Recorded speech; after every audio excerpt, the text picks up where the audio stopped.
다 같이 하나님 말씀 마태복음 5장 17절 이하의 말씀을 공부하겠습니다. 마태복음 5장 17절을 다 같이 읽겠습니다. 내가 율법이나 선지자나 폐하러 온 줄로 생각지 말라.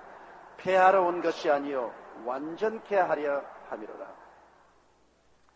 예수님께서 변화산상에 갔었을 때 베드로와 야고보와 요한과 함께 변화산 꼭대기에 올라가신데 갑자기 하늘에서 구름이 임하여서 그들을 둘러쌌습니다. 그런데 거기에서 베드로와 야고보가 요한이 보니까 모세와 엘리야가 나타나서 예수님하고 이야기를 하고 있습니다. 너무나 황홀하고도 장문한 장면입니다.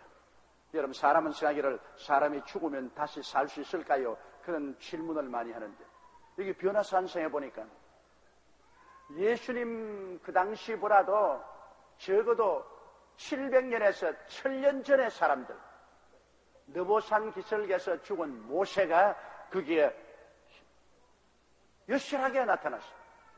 또 불수레 타고 공중으로 올라간 엘리야도 죽어서 올라간 모세와 똑같이 변화산상에 예수님을 만나러 내려갔습니다. 오늘 어떤 교파에서는 영원 수민설을 주장하면서 사람이 죽으면 주님 재림하실 때까지 잔다고 말하는데, 자는 모세와 엘리야가 어떻게 변화산상에 예수님을 만나러 왔습니다. 1000년이나 700여 년 전에 이 세상을 떠나간 그분들이 예수님을 만나러 왔고 베드로와 야고보와 요한이 분명히 보았는데요. 사람이 죽으면 자는 것이 아니라 우리는 육신의 장막집 벗어버리면 예수 그리스도와 함께 있게 되는 것입니다. 만일 우리의 육신의 장막집이 무너지면 손으로 짓지 않은 영원한 집이 우리에게 있는 것을 안다고 바울 선생은 말했습니다. 내가 두 사이에 끼었으니 차라리 이 몸을 떠나 그리스도와 함께 있을 욕망을 가진 것이 더 좋다고 말했습니다. 그러므로 우리가 죽으면 자는 것이 아니라 우리의 육신의 장막집이 무너지면 하나님의 형상과 모양대로 지음받은 우리의 속사람, 우리 영혼은 곧장 주님의 품으로 돌아가는 것입니다. 하나님의 영광에 들어가서 부활의 그날까지 주님과 함께 거하는 것입니다. 그래서 여기 우리 하나님께서는 아브라함의 하나님이요, 이삭의 하나님이요, 야곱의 하나님이라는 이 말에는 전부 다 현재 동사를 썼습니다. 나는 아브라함의 하나님이었다, 나는 이삭의 하나님이었다, 나는 야곱의 하나님이었다가 아니고 나 지금 현재 아브라함의 하나님, 이삭의 하나님, 야곱의 하나님. 지금 아브라함도 내게는 살아있고 이삭도 내게는 살아있고 야곱도 살아있고 그렇게 하나님 말씀하신 것입니다. 그러므로 여러분, 사람은 죽어서 없어지는 것이 아닙니다. 그리스도를 믿어 구원받은 사람은 영원한 영광에서 주님과 함께 부활의 그날을 기다리게 되고, 또 주를 거역한 사람은 음부에 내려가서 심판의 그날을 기다리게 되는 것입니다. 그렇기 때문에 우리가 예수를 믿은 사람들은 우리 마음속에 끝없는 소망을 가지고 내일을 바라볼 수 있습니다. 사망은 너희 이기는 것이 어디냐, 사망은 너희 쏘는 것이 어디냐. 사망을 이기는 것과 사망에 쏘는 것 겁나지 않습니다.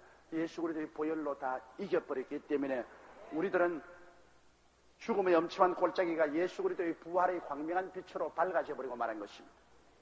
이러므로 믿지 않은 사람처럼 우리의 일가 친척이 죽을 때 슬퍼하고 탄식하지 말아야 됩니다. 왜냐하면 주님 오시는 날에 우리가 다 만나게 될 것이기 때문인 것입니다. 모세와 엘리야처럼 만나게 됩니다. 그런데 왜 모세와 엘리야가 변화산상에 나타났을까요? 예수님께서 바로 예루살렘으로 향해서 가는 도중이었습니다.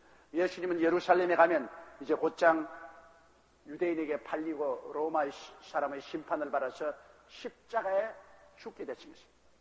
그러므로 예수님이 예루살렘으로 가는 길은 십자가에 못 박여 죽기 위해서 올라가시는 길인데, 그곳에 변화산상에 바로 모세와 엘리야가 나타나서 우리 주님을 격려하는 장면인 것입니다. 여러분, 변화산상에 큰 은혜를 주님이 체험하고 난 다음 그 다음에는 갈보리 십자가를 걸머지신 것입니다. 은혜를 받지 않고는 십자가 걸머질 수가 없어요. 큰 은혜를 받아야 그 다음에 그 은혜의 능력으로 십자가의 고통을 걸머질 수가 있은 것입니다. 예수님은 그 변화산상에서 모세가 나타나서 격려하고 엘리야가 나타나서 격려했습니다. 모세는 율법의 대표자입니다. 그러므로 구약의 율법을 총대표하는 자가 모세요. 엘리야는 선지자를 총대표하는 것입니다. 그러므로 율법이 예수님이 십자가에서 못 박아 죽음으로 부활하심으로 완성된다는 것을 말씀해 주고, 또 선지자가 예언한 모든 것이 예수님이 십자가에 죽으셨다 부활하심으로 예언이 다 이루어진다는 것을 그 변화산상에서 예수님께 아뢰는 것입니다. 그러므로 예수님의 십자가의 죽음은 율법의 완성이요, 그리고 예언의 완성이, 성경이 완전히 완성되는 것을 말하는 것으로 주님께 격려를 드렸습니다. 예수님은 거기에서 모세의 격려를 받고 엘리야의 격려를 받았습니다. 주님의 십자가에 죽으심은 아버지의 정하신 뜻이요, 헛된 것이 결코 아니며, 이미 율법을 통해서 성경에 예시해 놓았고 예언을 통해서 끊임없이 예언한 그것이 이루어진 그 사실을 주님은 완전히 확신을 얻었습니다. 그러므로 예수님은 이 변화산상에서 하나님과의 만남을 통하여 거대한 변화의 능력을 얻은 것입니다. 큰 용기를 얻은 것입니다. 그래서 변화산상에서 내려와신 주님이 곧장 예루살렘으로 가서 십자가를 걸머지게 될 때 예수님은 십자가를 피하려고 하지 않았습니다. 이제 십자가는 분명히 예수님은 이건 율법의 완성이요, 예언의 완성인 것을 알았기 때문에 우리 주님은 조금도 동요하지 않고 확신을 가지고 십자가를 걸머질 수 있는 것입니다.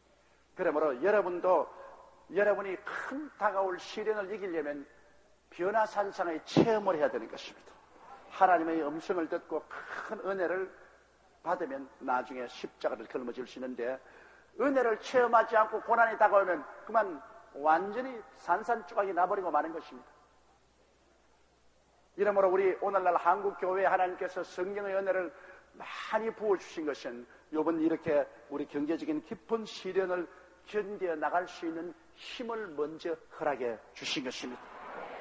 우리에게 성령 주시고 말씀 주시고 은혜를 주시고 기도하게 하신 하나님께서는 이제 우리 전 국가가 깊은 시련에 빠지고 큰 시련을 통할 때 일어나서 이 시련을 견디고 나라와 민족을 어깨에 걸머쥐고 나갈 수 있는 힘을 얻게 하시는 것입니다. 이러므로 성령 받지 않고 여러분, 우리가 일상생활에 많은 시련과 고난을 이겨나갈 수가 없습니다.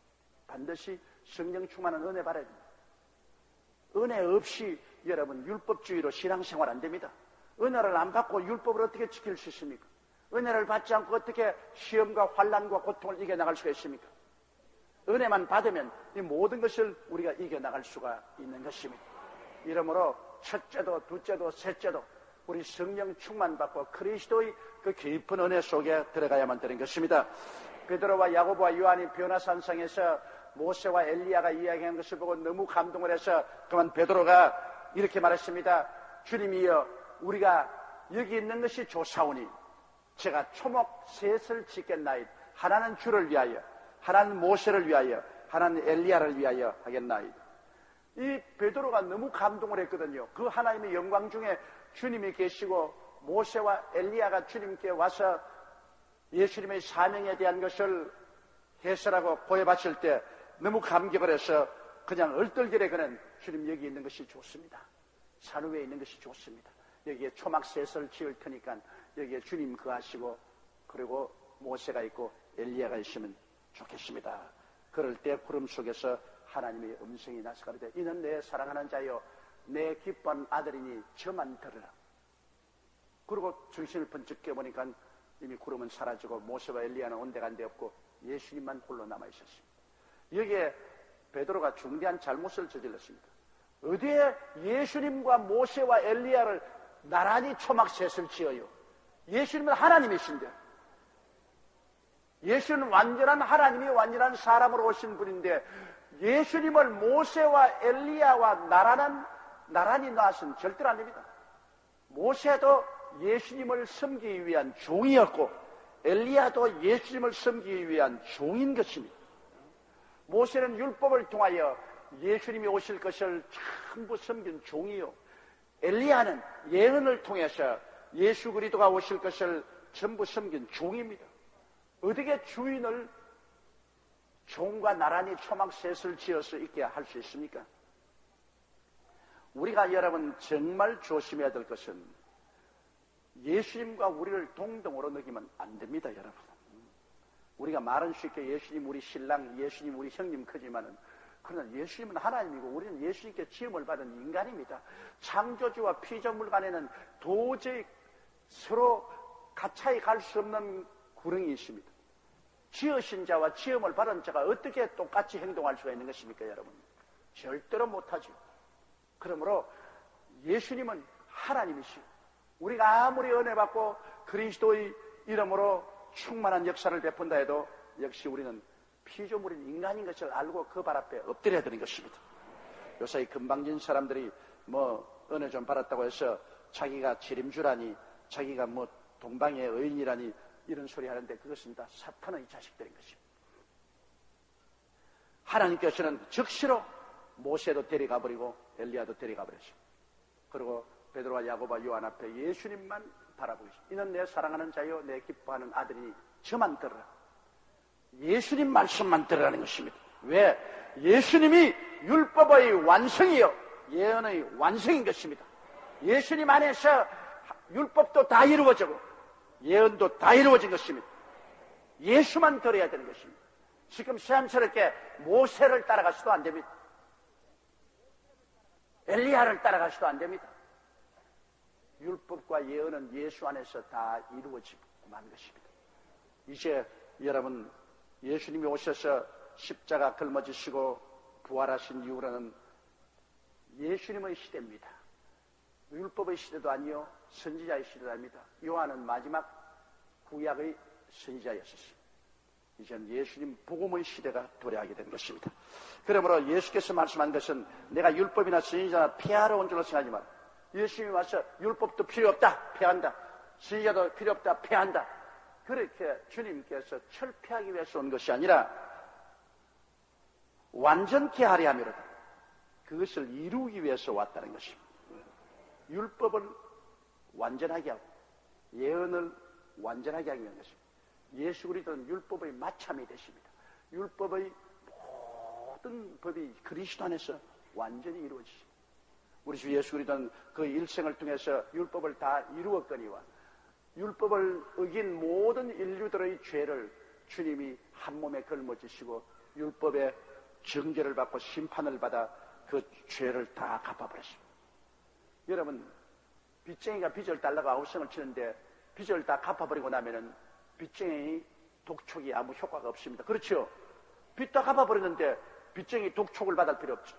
율법은 죄인을 향해서 죄의 값은 사망이다, 죄의 값은 사망이다, 죽여라, 죽여라는데 예수님이 그 죄값을 영원히 갚아주셨으니 예수의 보혈 앞에서는 율법의 독촉은 사라져버리고 마는 것입니다.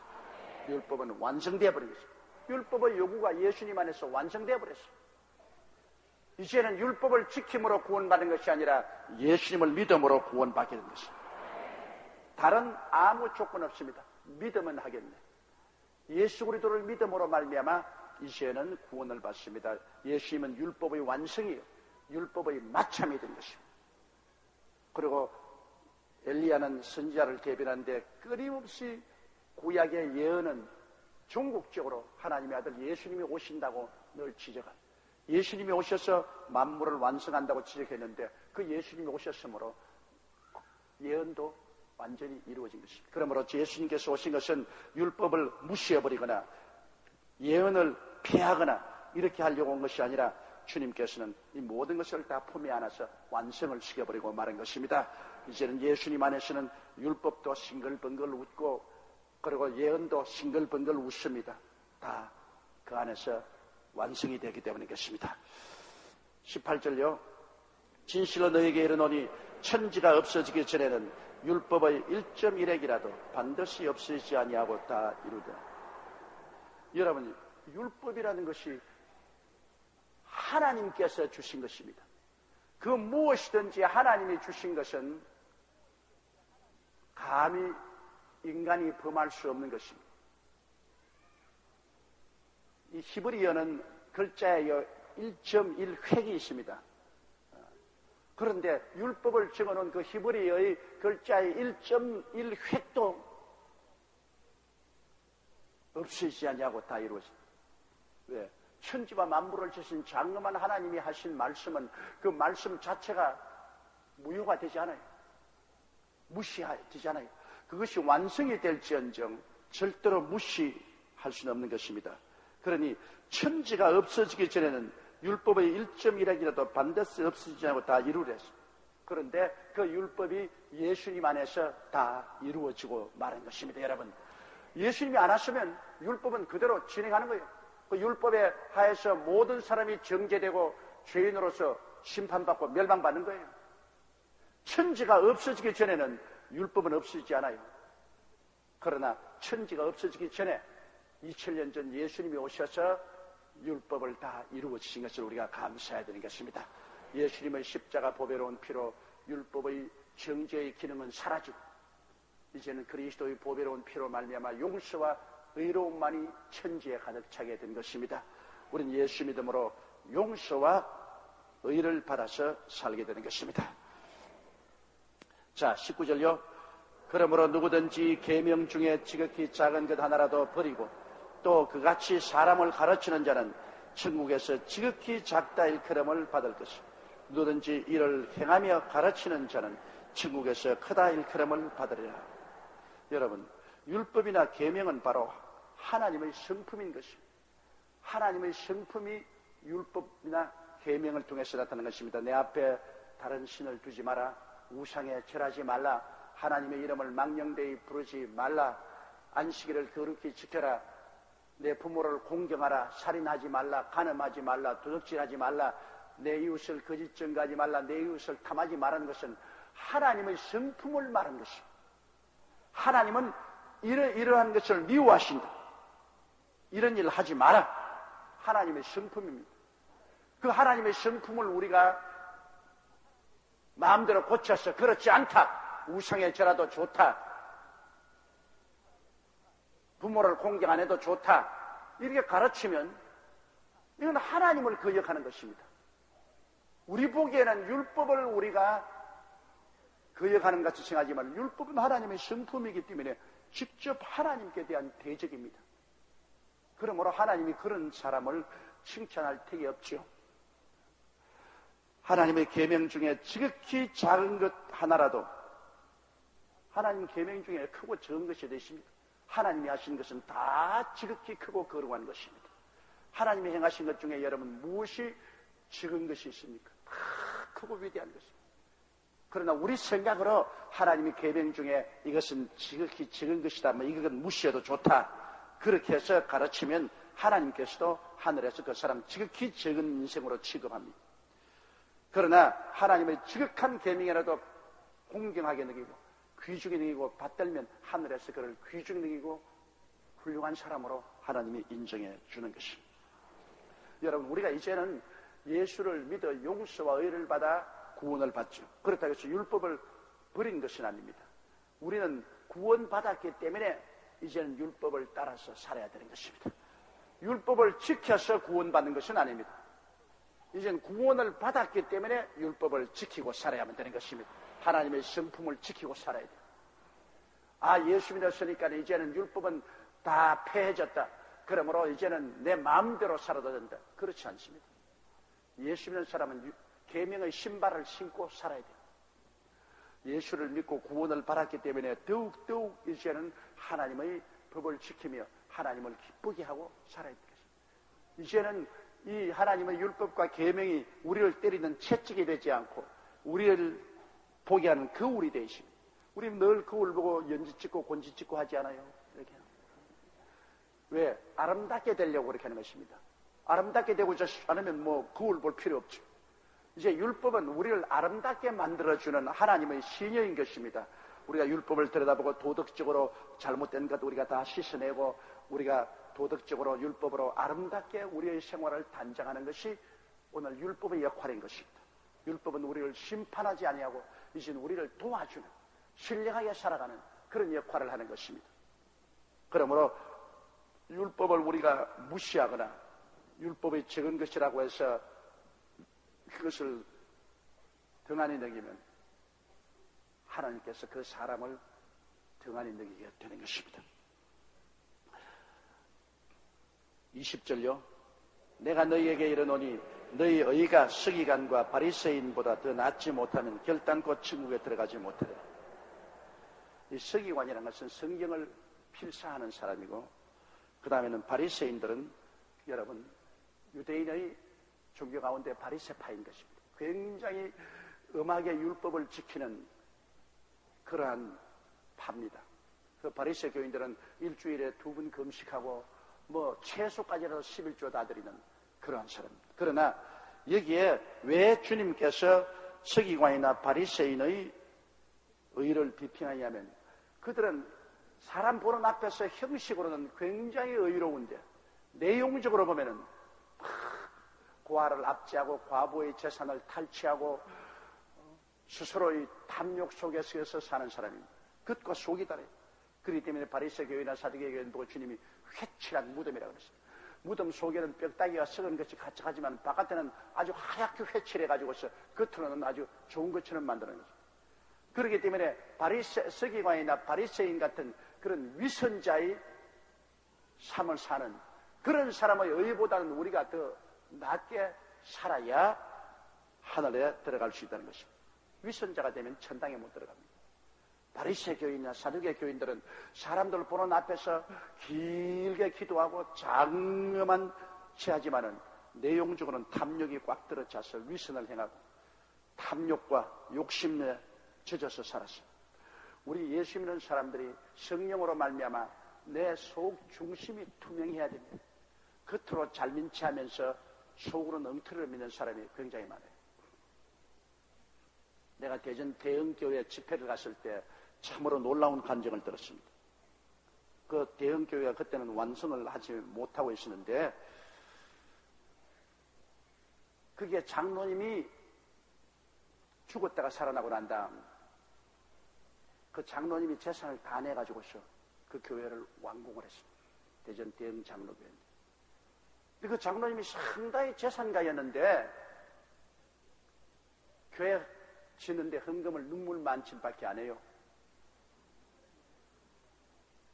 그런데 그 교회에 누가 있으냐면 과부 할머니 한 분 있었는데, 새벽 기도마다 와서 열심히 기도하고 난 다음 그 교회, 그때는 6.25 나고 난 다음 얼마 안 되기 때문에 이 전기가 별로 없었어요. 그래서 교회 람프를 다 켜고, 그 다음 교회 와서 아침에 와서 전부 스토브에 장작도 넣어서 뜨끈뜨끈하게 하고, 그 다음에 교인들이 가면 참 걸레로서 교회당 썰고 이렇게 했는데, 사람들마다 그 과부 할머니를 별 볼 일 없게 보았습니다. 저 할머니 할 일이 없으니까 와서 저렇게 한다 그렇게 하고, 장로님은 이렇게 거드름 피우고, 내가 이 교회 장로인데 저 할머니 저런 거야 아무것도 아니다. 그런데 이 어른이 병이 들어서 죽었어요. 그래서 가족들이 다 모여 울고 이제 초상을 치려고 하는데, 이 영감님이 도로 살아났어요. 도로 살아나자마자 아들들을 불러가지고, 야, 내 어디에 있는 땅, 어디에 있는 논 다 팔아라. 전부 교회 짓는데 완성을 하라. 아들들이 놀래가, 아니 아버지 왜 이랬습니까? 잔소리 말고 내 말 따라. 그러고 하는 말이, 자기가 죽어서 천국에 올라갔다. 예수님께 인사를 드리고, 주님이 이제 너가 영원히 있을 곳을 내가 소개해 주겠다. 그거 데려간대요. 한 곳에 가니까 그 과부 할머니가 먼저 세상을 떴는데, 그 할머니가 있는 집이 어마어마하게 좋거든. 집이 좋아요. 그래서 자기 생각에는, 와이고 이 할머니가 이만한 집이면 나는 막 어마어마하게 할 것이다. 저 할머니 아무 이름도 없는 막 평범한 할머니로서 우리 교회 봉사했는데, 내야 그래도 적어도 대흥교회 장로였는데 나의 집이 어마어마하게. 근데 예수님이 데려가니까 집이 자꾸 작아지거든요. 그래서 그가 묻기를, 주님 주소를 잘못 아는 것 아닙니까? 황금 온데 보니까 저 할머님 집이 어마어마하게 좋았는데 나는 교회 장로인데 저것보다 집이 좋을 것인데 점점 집이 적어지는 곳으로 내려가는 거 보니까 주소를 잘못 보신 것 같은데요. 아니야. 주소 잘못 본 거 아니야. 따라오라. 그래 따라가니까 천국에서 비교해서 봤을 때는 판자촌이라 천국에서 볼 때는 아주 빈약한 그런 집인데 딱 가더니만 이게 너 집이라 근데 자기 명패가 딱 기록이. 그래서 자기 항의해 주님이시여. 이럴 수가 없습니다. 다 같이 대형교회에 나와서 우리 주님을 섬겼는데 그 할머니 집은 저렇게 좋고 내 집은 이렇게 형편없을 수가 있습니까? 나는 그래도 장로인데. 그러니까 하는 말이 이 사람아 그 할머니는 있는 정성 없는 정성을 다해서 교회를 섬겼다. 자기에게 주은 달란트를 뛰어넘은 교회를 섬겼다. 그러므로 그가 많은 공로를 세웠기 때문에 이 하늘나라에 저렇게 큰 보답을 받는데 너는 내가 재물을 많이 주었잖아. 너는 거부가 됐는데 그래 나의 몸된 교회를 짓는데 네가 눈물 만큼 돈을 내고 그게 헌신도 안 했으니 이제 네가 천당에 올라와서 네 살 집도 그런 집이든지 네가 아무것도 충성하지 않아. 그래서 막 그 자리에서 예수님 옷자락을 잡고 빌었다는 것입니다. 주님 한 번만 세상으로 돌아가게 해주십시오. 내 다 팔아가지고 내 교회 지을 테니까 교회 지어놓고 내가 올라오도록 주님 한 번만 기회를 받으려고 너무너무 간청을 하고 주님께 매달리니까 그래 좋다. 그럼 내려가서 교회 짓고 오더라. 그래서 이 어른이 다시 깨어나서 그 길로 자녀들에게 전부 명령을 해서 총동문을 시켜가지고 있는 거 팔아가 그 교회 잘 지었어요. 여러분 대전에 가면 대형 장로교회 가보시오. 대형동에 교회 잘 지었어요. 그래 놓고 난 다음에 그 장로님 세상을 떴습니다. 또 천당에 갔어요. 요번엔 집이 좋은 집에 들어갔습니다. 사람이 무엇으로 심든지 그대로 거두리라. 이 땅에서 심어야 하늘나라에서 거두지. 이 땅에서 안 심어고 난 다음 하늘나라에 거둘 수가 있을 줄 압니까? 그러므로 우리가 이 땅에 살고 있는 동안에 열심히 주를 위해서 봉사하면 모두 다 온라인으로 하늘에 올라가는 것입니다. 온라인으로. 하나도 여러분 우리가 주를 위해서 애쓴 것 허무하게 돌아가지 않습니다. 이러므로 우리가 열심히 충심을 다해서 해야지. 위선자가 돼서는 나는 목사니까 나는 장로니까 나는 권사 안수집사 나는 서리집사다 나는 교회 이런 직위를 가졌다. 그리고 그드름거리서는 안 되는 것입니다. 하나님은 우리의 외모를 보지 않고 우리 속을 들여다보시는 것입니다. 우리 마음의 중심을 보시는 것입니다. 내가 정말로 주님 앞에서 성수주일하고 11조 드리고 열심히 말씀 읽고 기도하고 열심히 전도하고 주의 영광을 위해서 살면은 그 내실을 주님께서 보시는 것입니다. 나중에 그런 사람이 천국에 올라가면 영광과 찬양과 칭송이 있게 되는 것입니다. 이 바리새 교인이나 서기관과 같은 그런 위선적인 사람에게 보이기 위해서 의를 행하는 이러한 일은 하지 말아야 됩니다. 우리의 의는 그것보다 낫지 않고는 천국에 못 들어갑니다. 예수 믿다고 하면서도 위선적으로 사는 사람은 그건 예수 믿는 것이 아닙니다. 예수를 믿는 사람이 어떻게 바리새 교인이나 사두개 교인처럼 위선적으로 살 수 있겠습니까? 자, 여러분 정말로 우리가 그 다음부터 보면 가슴이 떨립니다. 주님이 원하는 스탠다드는 우리가 생각하는 것보다 너무너무나 높다고요.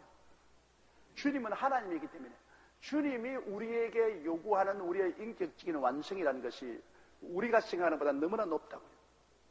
우리는 예수 그리스도의 보배로운 피를 믿음으로 말미암아 구원은 받았지만은 여러분 주님께서 요구하는 이 윤리적, 도덕적, 인격적인 스탠다드에 도달하려면 새카맣게 멀었습니다.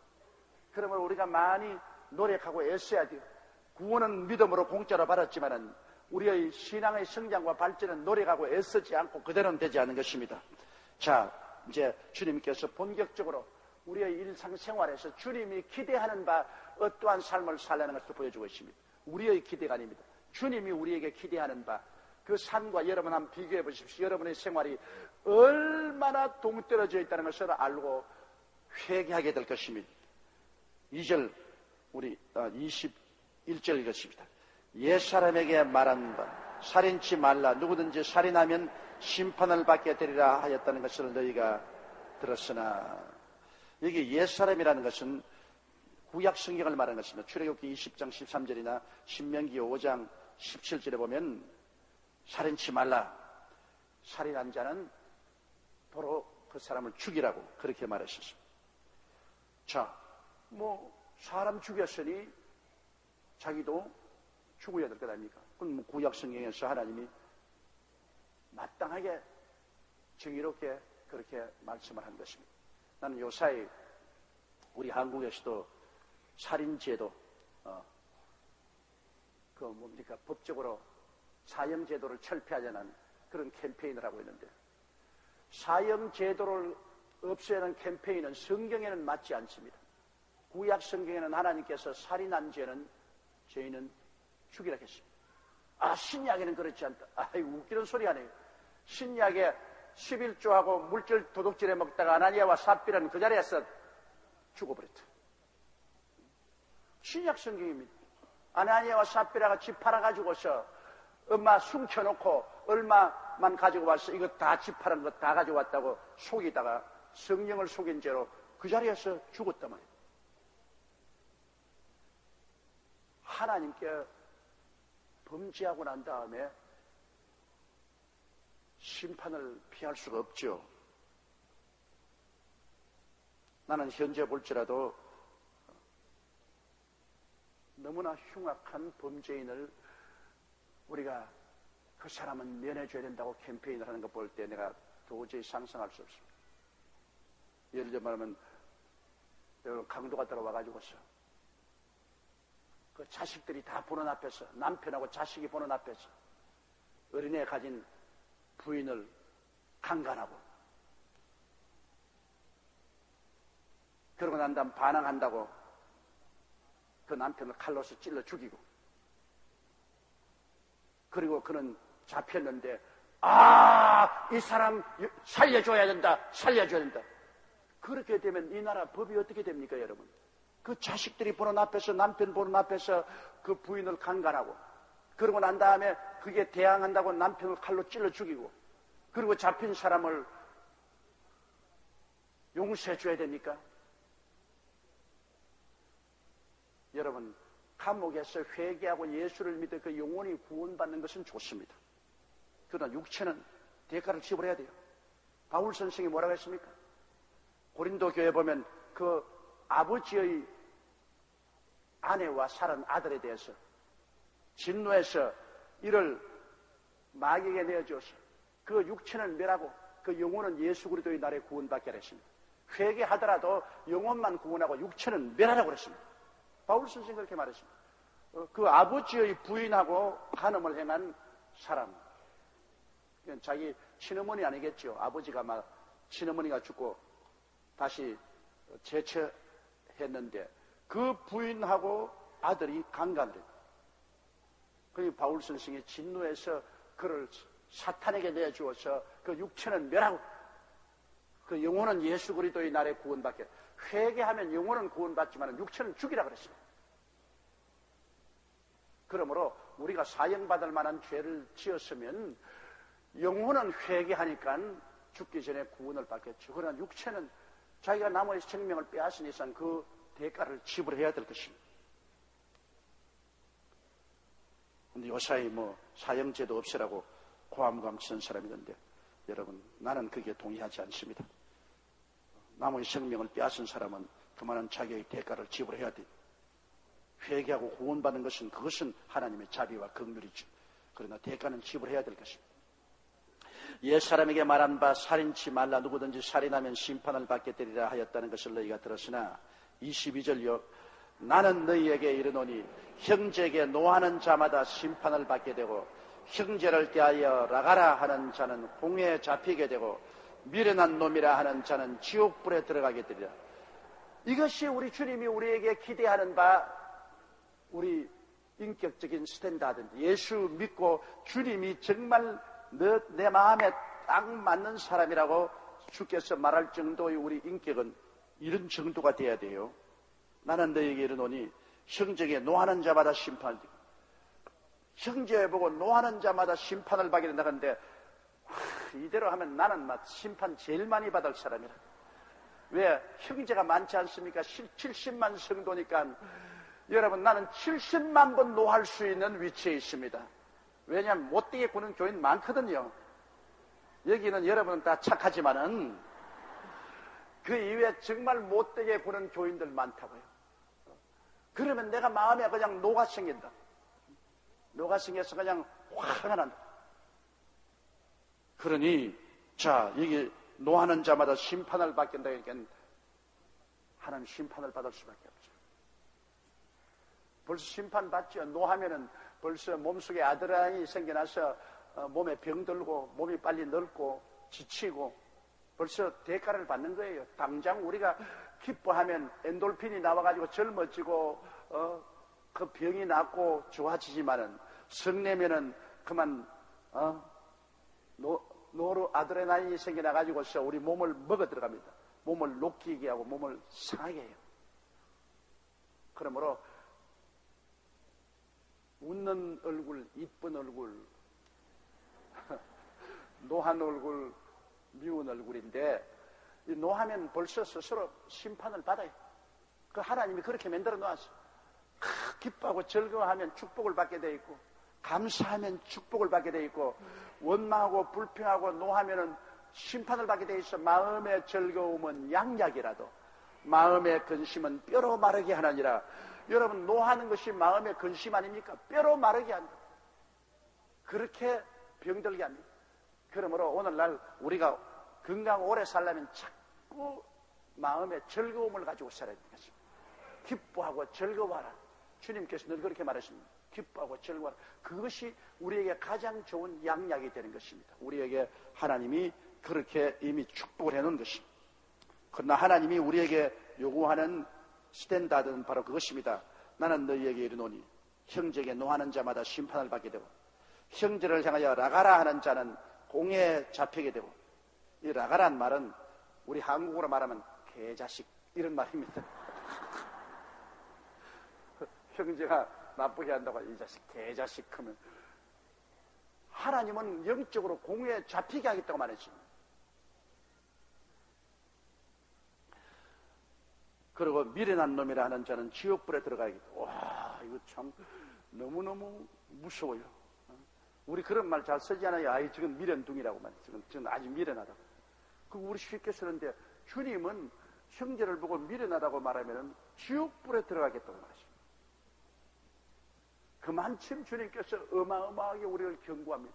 그러므로 우리가 정말로 예수 믿고 주님이 원하시는 기쁜 삶을 살려고 하면은 우리 가장 가까운 형제부터 우리가 조심을 해야 돼요. 가장 가까운 형제가 누굽니까? 부부간에부터 제일 먼저 조심해야 돼요. 부부하고 싸움 붙었다고 해서 야, 이 미련둥이야, 이 병신아, 뭐 이러고 해놓으면 뭐 잡히고 지옥에 가고도 남으면 있어요. 그거는 실제 몸이 지옥불에 들어간 게 아니라 마음이 지옥이 된다는 겁니다, 여러분. 마음이 지옥이 된다. 형제를 보고 미련한 놈이라 하는 자는 지옥불에 들어가는 것은 벌써 내 마음에 지옥불이 탄다는 것입니다. 이러므로 우리는 우리 가장 가까워 있는 부부나 우리 형제, 이웃, 누구나 우리 성도들, 여기에서 우리는 우리 마음의 자세를 올바르게 취해야 되는 것입니다. 바로 미워하는 것이 살인한 것과 똑같은 죄를 짓는 것입니다. 그러므로 이제부터는 여러분 성내지 말고, 형제를 보고 욕하지 말고, 그 미련한 놈이라고 하지 않은 것이 우리에게 유익이 된다는 겁니다, 여러분. 그래야 내가 내 마음에 심판받지 아니하고, 내가 내 마음에 공에 잡히지 아니하고, 내가 내 마음에 지옥불이 타지 않은 것입니다. 주님이 하신 말씀은 여러분, 다른 사람에게 유익이 되기 전에 벌써 나에게 크게 유익이 되는 것을 말하는 것입니다. 내게 축복이 되는 것을 말하는 것입니다. 23절요. 그러므로 예물을 제단에 드리다가 거기서 내 형제에게 원망 들을 만한 일이 있는 줄 생각나거든.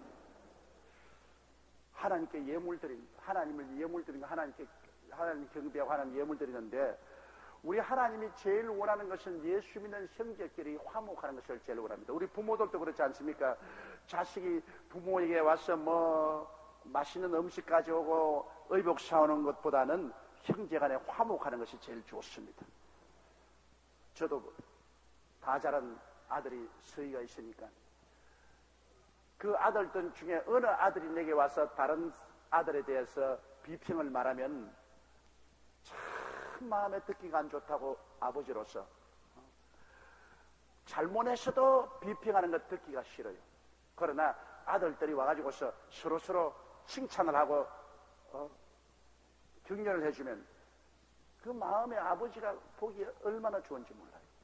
정말로 아버지에게 효도하려면 자식들이 아버지에게 맛있는 걸 갖다 주는 것보다도 좋은 옷 입혀주는 것보다도 자기들끼리 화목해서 앞에서 끌어주고 뒤에서 밀어주면 그게 제일 큰 효도야. 그게 제일 마음의 기쁨이야. 그러므로 여기 하나님도 꼭 한 가지, 예수 믿는 우리 형제들이 우리가 아무리 하나님을 사랑한다고 예물을 드리고 하나님을 경배해도 그냥 서로 물고 찢고 싸우면 하나님이 그 예물 싫어하지 않습니다. 좋아하지 않습니다. 예물 받아들이지 않아요. 먼저 화해하고. 그래서 그러므로 예물을 재련해 드리다가 거기서 내 형제에게 원망 들을 만한 일이 있는 줄 생각하거든 예물을 재련 앞에 두고 먼저 가서 형제와 화목하고 그 후에 와서 예물을 드리라. 서서 기도할 때 아무에게나 혐의가 있거든 용서하라. 그래야 하늘에 계신 내 아버지께서 용서해 주라. 오늘 많은 사람들의 기도가 응답되지 않은 것은 이 용서해 주지 않은 마음이 있기 때문인 것입니다. 내 마음속에 너 두고 보자. 이렇게 용서해 주지 않은 마음, 그리고 화해하지 않은 그 마음 때문에 기도가 응답하지 않아요. 베드로는 말하기를 아내와 화목하라. 그래야 기도가 막히지 않는다 했습니다. 한 가정에도 남편과 아내가 서로 물고 찢고 싸우면 그 다음 기도가 막혀버려요. 하나님이 안 들어주셔. 하나님이 뒤로 돌아앉아버립니다. 그렇기 때문에 용서해주고 화목하는 것은 우리 신앙생활에 절대적으로 필요한 것입니다. 우리가 용서하고 화해하지 아니하면 우리의 예배를 안 받으렵니다. 예배라는 것이 하나님께 예물 드리는 것 아닙니까? 우리가 입술로 찬송의 예물을 드리고 기도로 예물을 드리는데 하나님께서 우리의 찬송과 기도를 받아들이지 아니하면 우리가 얼마나 메마릅니까? 그러면 하나님께서 우리 찬송과 기도를 받아들이기 위해서는 우리가 용서하는 마음 가져야 돼. 예수 그리스도의 십자가를 통해서 우리가 용서 그리고 화해해. 그런데 이제 이런 질문을 한 사람이 많습니다. 아무리 용서해도 용서를 안 받는 것 어떻게 합니까? 그건 내 책임 아니야. 내가 할 일은 너 용서해준다. 용서해줘. 내가 할 일은 나 너하고 원한 가진 것 다 풀었다. 이제 화해하자. 상대편에서 안 받아주는 거야. 어떻게 합니까? 난 매일같이 김정일이 보고 난 너 용서한다. 나하고 화해하자. 나 그런다고. 그래도 김정일이 안 받아주는데 어떻게 하는 거야? 받아줘야 돼요. 우리도 사람이니까, 여러분, 사람이니까 반드시 마음속에 원한도 사무치고 고통도 오지요. 그러나 여러분께서 되게 미운 사람이 있거들랑 아주 멋있게 해결하는 법이 있어요. 글상 하나 갖다 놓고 그게 미운 사람 앉았다고 딱 해놓고 야, 이 죽일 놈아. 난 너 가만 안 두겠다고 욕을 시큰하고 막 손 흔들고 난 다음 그 다음에는 그러나 내가 너를 용서한다. 그러고 나중에 본인을 딱 만나면 미운 새 하나도 없어요. 벌써 내가 다 욕 다 해버렸으니까. 아예 정식으로 글상 갖다 놓고 그 사람 사진 갖다 놔도 좋아요. 그리고 막 욕할 것 다 욕하고 막 고함 칠 것 고함 다 치고 때리고 싶거든 사진을 몇 분 때려요. 그러고 난 다음에 나 너 용서한다. 그리고 너하고 화해하자. 그러니까 분 다 풀어버리고 용서하고 화해하고 난 본인 만나보세요. 아무런 것도 남지 않지. 다 용서와 화해가 넘치게 되죠. 그러므로 우리 하나님께서는 우리 예수 믿는 사람끼리 용서와 화해를 제일 좋아합니다.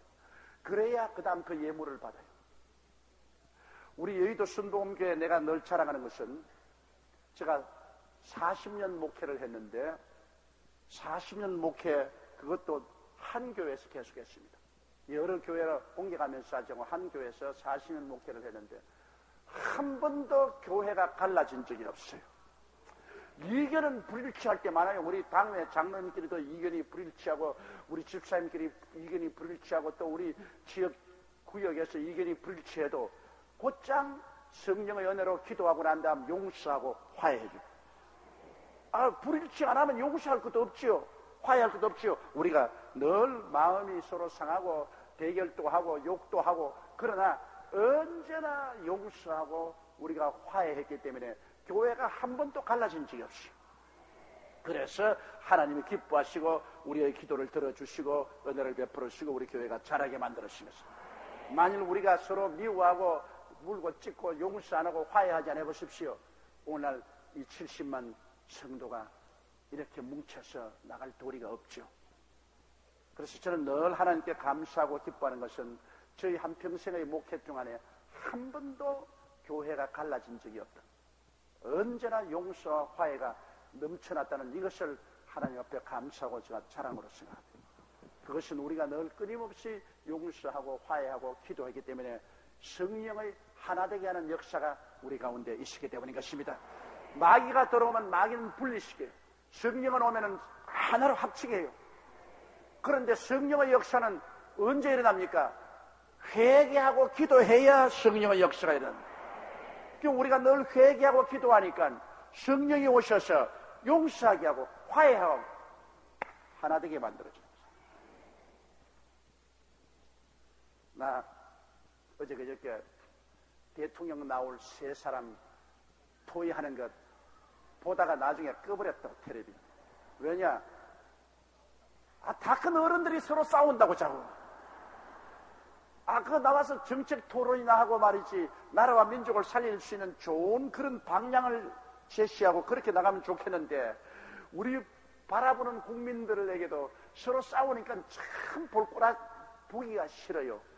서로 자꾸 꼬집고 물고 찢고, 그러니까 나중에 텔레비 보고 싶은 생각이 없어서 꺼버렸다. 사람들이 서로 물고 찢으면 다른 사람 보기에 좋지 싶어도 그렇지 않습니다. 점잖은 사람이 보기가 좋아요. 서로 용서하고 사랑하고 점잖은 사람이 보기가 좋지, 자꾸 자기 잘났다고 해서 물고 찢고 싸우고 하는 사람 보고 별로 보기가 좋지 않아요. 자, 25절요. 너를 송사하는 자와 함께 길에 있을 때 급히 사화하라. 그 송사하는 자가 너를 재판관에게 내어줘. 재판관이 관리에게 내어줘. 옥에 가둘까 염려하라. 송사한다는 것은 법적인 문제를 말하는 것입니다. 고소당했을 때, 자관 우리를 향해서 고소했을 때 재판에 들어가지 않고 미리 화해하는 것이 제일 좋다는 것입니다. 왜 그러냐, 여러분, 일단 재판에서 저쪽에 변호사 사고 내 변호사 사면 나중에 전부 변호사 잘되게 해놓고 난 다음 나올 때는 양복까지 다 벗어놓고 런닝샷 사고 빤스만 입고 나오게 되는 것입니다. 변호사 수임료 다 지불하고 나면 남는 게 뭡니까? 우리가 최후에 어찌할 수 없을 때 법정에 나가서 싸우지, 어떻게 하든지 법정에 들어가기 전에 서로 화해해버리는 게 좋습니다. 법정에 들어가기 전에 좀 더 내가 희생을 당하도록 화해해버리면 마음이 편안하죠. 요사이 여러분, 법정에 들어가면 하루 이틀 만에 해결되나요? 그것이 계속 가기 때문에 얼마나 마음에 고심을 하고, 그리고 물질적인 손해도 어마어마하게 당하지 않습니까? 이 성경에는 주님께서 우리에게 지혜를 가르치는 것입니다. 너를 송사하는 자와 함께 길에 있을 때, 이제 송사하러 갈 때 급히 사화하라. 서로 대화하고 타협해서 서로 화해하라. 왜냐하면 내가 잘못했으면 그 고소를 받아서 재판을 받고 그 다음에는 옥에 들어가게 됩니다. 옥에 들어가는 것보다는 미리 화해하는 것이 좋다. 그 말씀을 주님께서 말씀하는 것입니다. 26절요. 진실로 내게 이르노니 내가 홀이라도 남김없이 따갑게 지내는 결단코 거기서 나오지 못해. 자, 화해해서 옥에 안 들어가는 것이, 옥에 들어가서 죄를 다 갖고 나오는 것보다는 낫다는 것입니다. 옥에 들어가서 고생하는 것보다는 옥에 들어가기 전에 미리 서로 화해해서 좋게 하는 것이 좋지 않느냐, 주님께서 그렇게 말씀한 것입니다. 자, 우리 조금 더 하고 오늘 기도를 하십시다. 27절요. 또 간음치 말라 하였다는 것을 너희가 들었으나, 여기 성경 말씀 가운데 출애굽기 20장 14절과 신명기 5장 18절에 보면 간음하지 말라고 했습니다. 또 간음하는 자는 죽이라고 말했습니다. 그런데 성경에는 간음하지 말라, 행위를 말해, 실제 행동으로 간음하지 말라 그렇게 말했으나 28절 보십니다. 나는 너희에게 이르노니 여자를 보고 음욕을 품는 자마다 마음에 이미 간음하였느니라. 그 주님은 행위의 죄보라도 이미 마음속의 동기까지를 살펴서 주님이 정죄하는 겁니다. 자, 저는 옛날에 이 성경을 읽었을 때 참 고민을 굉장히 했습니다.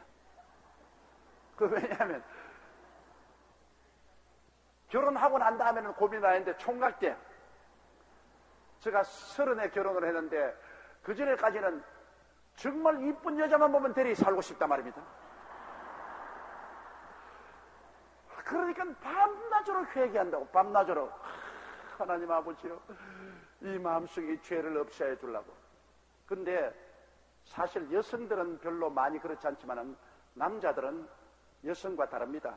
남자들은 그 진취적이고 더 공격적입니다.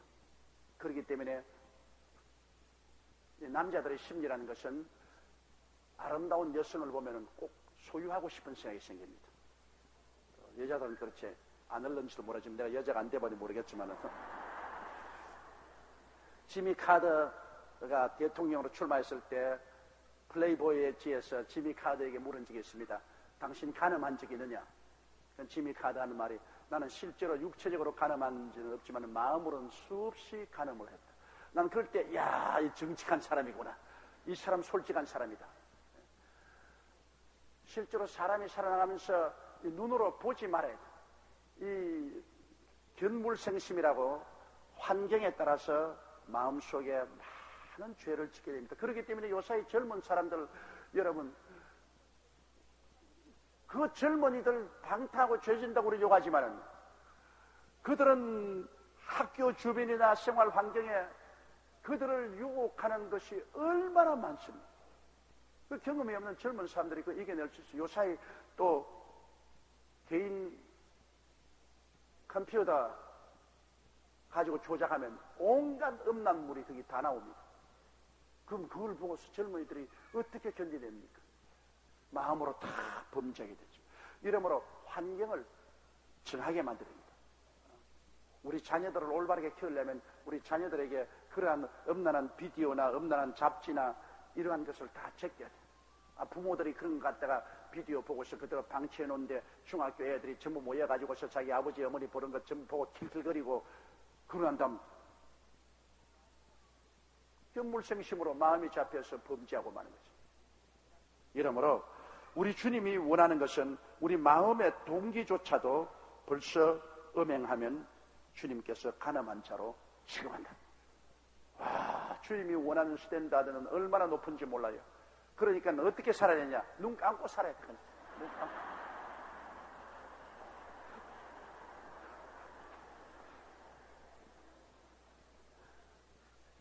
그러므로 얼마나 우리 그 예수 믿는 사람들이 마음의 동기조차도 정결하게 하고 살아야 된다는 그러한 것을 주님께서 명령을 하고 있습니다. 나는 너에게 이르노니 여자를 보고 음욕을 품는 자마다 마음에 이미 간음하였느니라. 이것이 주님의 스탠다드입니다. 뭐 내가 율법을 지킴으로 말미암아 나는 구원을 받을 수 있다고 생각하는 사람은 여기에 어디에 쓸 수 있습니까? 어림도 없습니다. 주님은 마음의 동기조차도 실제 행동과 같이 취급합니다. 마음에 미워하면 살인한 죄를 치고 마음에 간음하면 이미 실제로 간음한 죄를 치는데요. 그러니까 육신적인 행위보다도 그 행위 앞에 있는 동기조차도 이미 주님께서는 죄로 지정합니다. 그렇기 때문에 자기의 의로운 행위로 말미암아 구원을 받겠다고 하는 사람은 아예 헛된 소리입니다. 우리는 모두 다 죄인들입니다. 보는 것이 죄요, 듣는 것이 죄요, 사는 것이 죄입니다. 예수 그리스도의 보혈을 의지하지 않고는 구원받을 자가 아무도 없습니다. 오직 예수 그리스도의 보혈을 의지하고 우리가 매일같이 이 죄를 이기고 살아갈 수 있도록 노력하고 기도해야만 될 것입니다. 29절요. 만일 내 오른 눈이 너로 실족케 하거든 빼어버리라. 내 백체 중 하나가 없어지고 온몸이 지옥에 던지우지 않은 것이 유익하다. 주님께서 비유로 하신 말씀인데 얼마나 주님이 심중하게 말하는지. 네가 눈을 떠서 여인을 보고 음욕을 품으면 간음해서 범죄할 것이기 때문에 그러거든 오른 눈을 뽑아버려. 이 문자 그대로 하면은 전부 장님만 돼. 남자들 하나도 장님 안 된 사람이. 그러므로 이만큼 주님께서는 죄를 미워하라는 뜻인 것입니다. 이만큼 죄를 심상하게 생각하지 말고 죄를 미워하라, 그 말씀인 것입니다. 그러므로 백체 중에 눈 하나 뽑히고 온몸이 지옥에 든지 않는 것이 유익한 것처럼 이만하게 죄에 대한 두려움을 가지라고. 죄를 심상하게 생각하지 마라. 또 30절요. 또 만일 내 오른손이 너로 실족케 하거든 찍어버리라. 내 백체 중 하나가 없어지고 온몸이 지옥에 든지 않는 것이. 오른손이 범죄하거든 찍어버려. 이거 하나 없이 외파리로 천당 가는 것이 두 손 다 가지고서 지옥 가는 것보다 낫다. 이것이 주님께서 얼마나 죄에 대한 경고가 심하다는 것을 보여줍니다. 요사이 우리 기독교회의 가장 중대한 문제는 죄를 심상하게 여기는 겁니다. 뭐 죄 지어도 상관없다. 그게 죄를 심상하게 여기는 것인데 그렇지 않습니다. 주님은 정말 죄를 미워하십니다. 그 죄를 청산하기 위해서 주님이 십자가에 못 박여 몸을 찢고 피를 흘려 죽기까지 했지 않습니까? 우리가 죄를 심상하게 여기면 안 됩니다.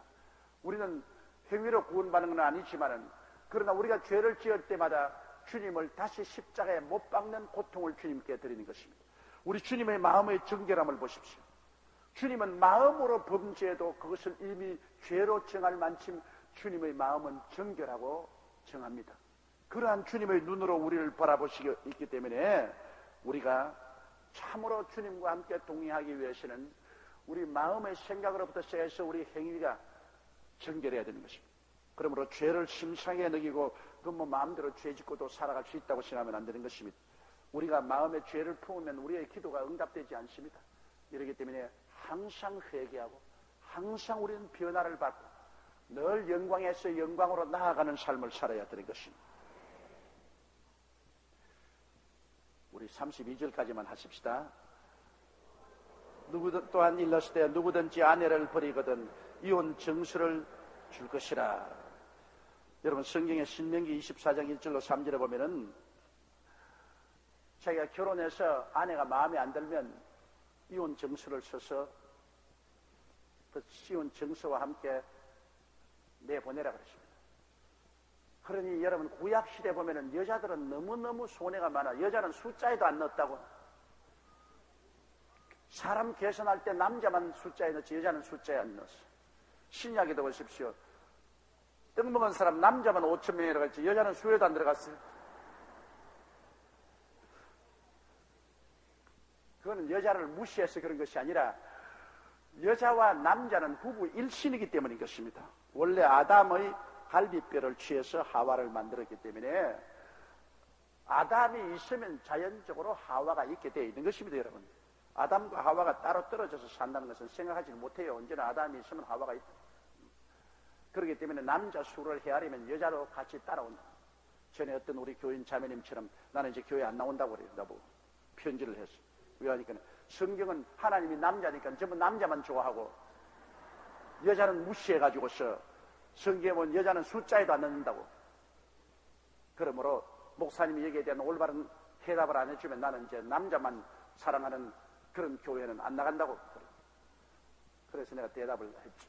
지금 생각해보다 대답을 참 내가 잘했어요. 왜 잘했냐.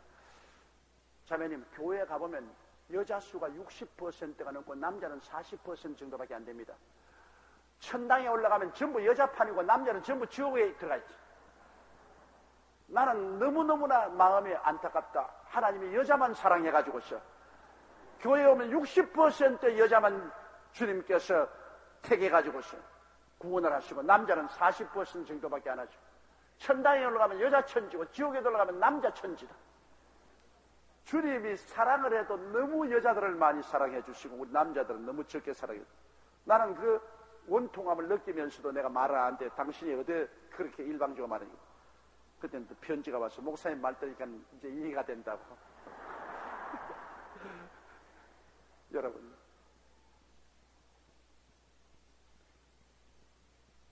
여기 내가 무슨 말 하다가 그런 말을 했나? 이혼 정서를 써주라.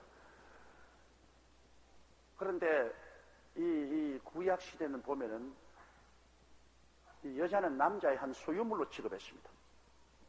여자는 남자의 소유물. 그래서 10계명에도 보면 마지막 10계명에 내 이웃의 소나 말이나 종이나 아내를 탐하지 말았습니다. 그럼 아내를 갖다가 소나 낙이나 종인같이 소유물로 생각. 구약에는 보면은 여자들을 소유물로 생각했어요. 그러나 예수님이 오셔서 여자들을 해방시켜 놓은 것입니다. 예수님이 오셔서 여러분 그 동정녀 마리아를 통해서 예수님이 태어났지 않습니까? 그러고 난 다음 주님께서는 이 남자나 여자나 유대인이나 헬라인이나 차별이 없도록 그렇게 만들어 주신 것입니다. 우리 한국도 그렇잖아요. 한국도 여러분 5천년 역사 가운데 여성들이 어디에 감히 사회에 참여를 했으며 여자들이라는 것은 그냥 오직 남자의 종노릇만 하고 살았습니다. 그러나 그리스도의 복음이 들어오자 여자들을 해방시켜 준 것입니다. 여러분 교육기관도 생기고 여성들이 교육받게 되고 여성들이 힘을 얻게 됐어요. 전 세계에 가보면 교회들 가운데 가장 여성들이 교회에서 많이 자유롭게 활동하는 교회가 한국 교회입니다. 미국이나 구라파 교회 가면은 여러분 여자들 집사가 없어요. 그 여자들 여러분 안내하거나 여성들이 그 헌금 거두고 그 구역장, 지역장 되고 하는 것 절대로 없어요. 전부 남자판입니다. 그래서 내가 구라파나 미국 가서 늘 하는 것은 당신들이 교회에서 여자를 무시하고는 절대로 부흥이 안 될 것이다. 늘 그럽니다. 여자를 무시하고는 부흥이 안 된다. 교회 절대적인 수가 여성들인데 여자들을 왜 집사로 안 만드느냐? 여자들을 왜 지역장, 구역장으로 안 만드느냐? 여자들을 목사님을 돕는 리더로 만들어 놓으면 여성들이 굉장히 일을 많이 한다. 그래서 저는 늘 말해요. 우리 교회 내가 자랑하는 것은 5만여 구역 지역장 중에 4만 7천여 명이 여자들이기 때문에 우리 교회가 자랐다. 남자들 같으면 절대로 안 자란다. 내가 늘 그런 말을 하고 여자를 사용하라고 협박 공갈을 해도 그래도 안 한다고. 미국이나 구라파 교회가 성장하려면은 교회 여자들을 무시하지 말아야 돼. 그러나 우리 한국은 어느 교회치고 여자들을 무시하지 않습니다. 여자들이 교회 다 지역장, 구역장, 집사님, 권사님 또 더 나아간 점 여자 장로까지 생겨가지고서 열심히 교회를 봉사하기 때문에 교회가 잘 자란 것입니다. 그러므로 우리 교회도 절대로 여성 교인들을 내가 무시하지 않아요. 실제 우리 집에서 내가 꼼짝도 못하니까.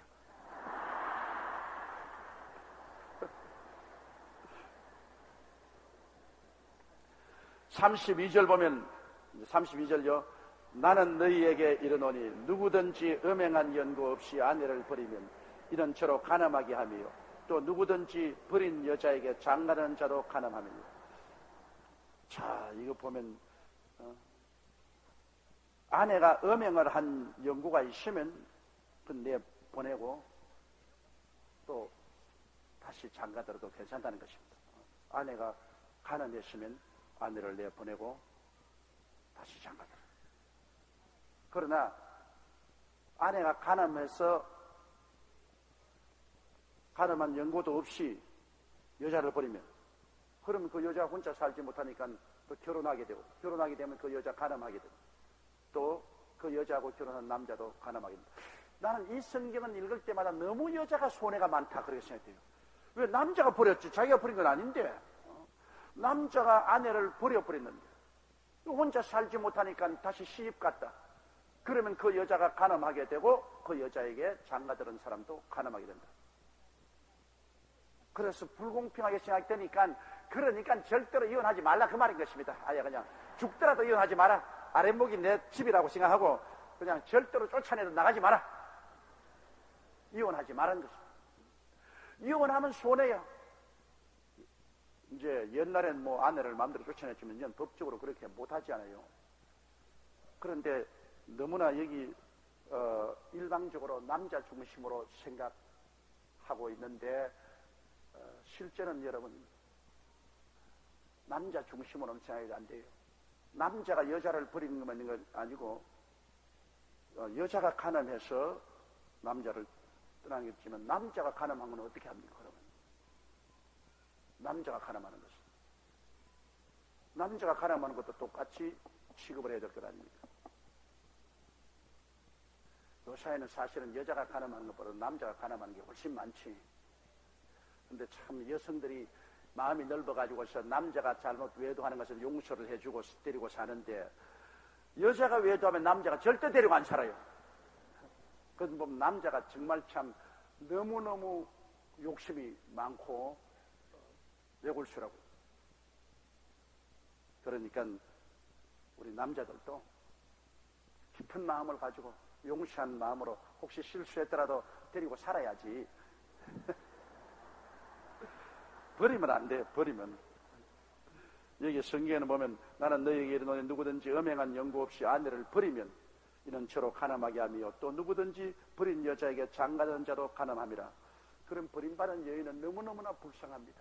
자, 남편에게 버림받아 슬프고 또 다른 남자 만나서 시집 가니까 자기도 가늠하게 되고 남편도 가늠하게 된다. 너무너무 슬프지 않습니까? 그러므로 여기 계신 남자 동지 여러분, 어떤 일이 있어도 아내를 버리지 마십시오. 데리고 사십시오. 그래서 가늠하게 만들지 말아야 될 것입니다. 우리가 하나님의 말씀은 우리 인간의 생각으로 생각할 때 참 좀 너무 밸런스가 안 잡혔지 않느냐 그런 생각할 때도 가끔 있습니다만, 그러나 하나님의 말씀은 1.1핵도 변함이 없는 하나님의 말씀이요 하나님의 지혜이기 때문에 거기에 대해서 우리의 인간적인 이견을 넣어서는 안 됩니다. 내가 이해가 부족해서 그렇지 나중에 하나님이 와서 설명을 해주시면 다 깨닫게 될 수 있습니다. 그러나 우리의 이해가 하나님의 이해에 미치지 못하기 때문에 하나님의 말씀이 어떤 때 보면은 너무나 편협되고 또 어떠한 사람에게 너무 편중되어 있다고 생각되지만은 그건 우리의 조보라는 생각입니다. 성경에 그렇다면 그런 대로 믿어야 되는 것입니다. 성경에 아내를 버리면 아내를 가늠하게 만들고 버림받은 여인이 또 다른 남자하고 결혼하는 가늠한 생활을 하게 된다. 그렇게 말했으면 그대로 믿어야 돼요. 그대로 믿고 우리가 경고를 받고 올바른 삶을 살아야 되실 것입니다. 자, 예수님께서 여러분 우리에게 주신 이 교훈들을 보십시오. 우리의 생각에는 도저히 그렇게 하고야 이 땅에서 어떻게 살겠느냐고 생각할 정도로 주님은 높은 도덕적인 스탠다드를 가지고 그것을 우리에게 요구하고 있는 것입니다. 이러므로 우리 주님 앞에서 감히 우리의 인간의 선한 행위로 내가 율법을 지키고 내가 선한 행위로 구원을 받을 수 있다고 생각하는 사람은 이 망상 중에 그런 망상이 없습니다. 절대로 인간의 행위로 구원받을 사람은 아무도 없습니다. 주님은 이렇게 높은 도덕률을 가지고 있습니다. 그러므로 우리가 구원받을 수 있는 유일한 길은 주여 나는 죄인이로소이다. 예수님의 십자가 앞에 무릎을 꿇고 엎드리고 주님의 용서와 사랑을 받은 길밖에는 다른 도리가 없습니다. 예수 믿는 길밖에는 구원을 받을 길이 없어요. 천하 인간에게 구원받을 만한 다른 이름을 주신 적이 없습니다. 예수만이 우리의 구원이 되시는 것입니다. 그 예수를 믿고 죄사함을 받고 난 다음에 우리는 예수님이 여기 가르치는 이 높은 도덕률을 따라서 살려고 노력을 해야 되는 것입니다. 이걸 지킴으로 구원받을 사람은 없어요. 그러면 이 땅에서 구원받을 사람은 아무도 없습니다. 그렇기 때문에 예수님의 이 이상적인 이러한 삶을 우리가 바라보고 이대로 살려고 우리가 노력하고 애를 써야 되는 것입니다. 우리 생활이 이 스탠다드를 통해서 발전해야 돼요. 그러므로 주님은 이 가르침을 통해서 두 가지 의미를 우리에게 보이는 것이는, 첫째는 너희들이 감히 인간의 행위로서 구원받겠다고 하나님 앞에 얼굴을 내밀지 말라. 너희 인간의 행위로 가지고서 구원받겠다고 하는 사람 내 요구하는 도덕률을 한번 들여다보아라. 어림이나 있는. 그러므로 하나님 앞에는 모두 다 쇠폐한 나무 잎사귀 같고 더러운 걸레와 같을 뿐이다. 절대로 인간의 힘으로 구원 못 받는다. 그 경고고, 둘째, 주님께서는 예수 그리스도를 믿고 구원받은 사람은 주님은 이와 같이 고상한 삶을 원한다. 그러므로 끝없이 기도하고 주님의 뜻을 받들어서 살도록 노력하라. 주님의 마음에 합당한 삶을 살도록 노력하라. 이러한 교훈을 주님께서 이 산상보훈을 통해서 우리에게 가르쳐주고 있는 것입니다. 여러분과 나는 그러므로 예수 그리스도의 십자가 보혈을, 이 말씀을 읽고 더욱 감사해야 됩니다. 예수 그리스도의 보혈이 아니었다면 우리가 어떻게 구원을 받았겠습니까? 어림도 없는 일입니다. 천국 문 근처에도 못 갑니다. 나의 죄를 씻기는 예수의 피밖에 없습니다. 다시 선케하기도 예수의 피밖에 없습니다. 예수의 흘린 피, 날 희귀하온 귀하고 귀하다. 예수의 피밖에 없네. 오직 나무에 높이 달린 예수 그리스도의 그 보혈이 우리의 모든 죄를 다 영원히 씻어버려 주신 것입니다.